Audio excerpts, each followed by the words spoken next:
রমাজানের প্রস্তুতি নাম্বার 1, আমার সেটা বলেন। রমাজানের প্রস্তুতি নাম্বার 1 হচ্ছে যত দুনিয়াবি কাজ আছে সেই কাজগুলোকে কমিয়ে ফেলবো। দুনিয়াবি কাজগুলো কি করব?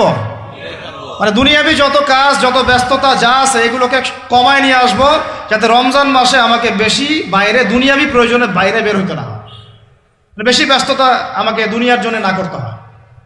মনে করেন যে আপনি চাইলে এখন যদি সামর্থ্য থাকে রমাদান এবং ঈদের বাজার করে রাখতে পারেন, কারণ লাইলাতুল কদর নষ্ট করে ঈদের বাজার, আর রমজানের অনেক রুহানিয়াত নষ্ট করে দেয় দুনিয়াবি বাজার ঘাট, তাই না? সবার সামর্থ্য হয় না, কিন্তু বড় বড় যে বিষয়গুলো আছে, বড় বড় খাবার, মৌলিক খাবার, এগুলো আপনি 2 মাসের জন্য বাসায় রাখতে পারেন যদি সামর্থ্য থাকে।